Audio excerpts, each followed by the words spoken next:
आता थ्रिप्सचं सापळं विकत आणायची गरज नाही. फक्त 20च रुपयामध्ये आपण पांढरी माशी असो किंवा थ्रिप्स असो सगळंच कंट्रोल करणार. तर ती कसं व्हिडिओ शेवटपर्यंत बघा म्हणजे तुम्हाला समजत आणि आपल्या अकाउंटला फॉलो करा आणि व्हिडिओ शेअर करा. नमस्कार शेतकरी मित्रांनो. आता आपल्याला आज एक जुगाड करायची. ती जुगाड का आहे? आपण आज सापळं तयार करणार आहे, चिकटं थ्रिप्सचं चिकटं तयार करणार आहे आणि त्याचा खर्च बी आहे लय झालं 20 रुपये. 20 रुपयामध्ये आपण चिकटा सापळं तयार करणार. ती कसं?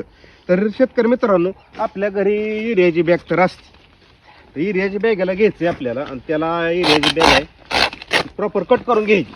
कट करून घेतल्यानंतर ग्रीस तर काय कुठं भेटतो आपल्याला. ग्रीसला काय दुकानात भेटतो, नाही तर खराब ग्रीस असलं तरी चालतो.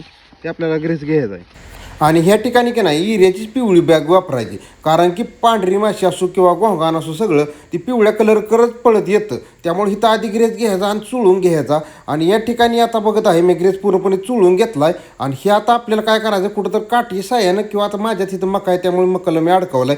आता बरेच जण म्हणणार हे आम्हाला माहीत आहे, तुम्ही काय सांगायची गरज नाही. ही त्यांच्यासाठी आहे ज्यांना ह्या जुगाडाबद्दल माहिती नाही त्यांच्यासाठी आहे. आता उन्हाळा वाढलाय बरं का, जास्त करून थ्रिप्स येत नाही, तरी पण आपण जुगाड आठवलं म्हणून तुम्हाला इथं सांगत आहे मी.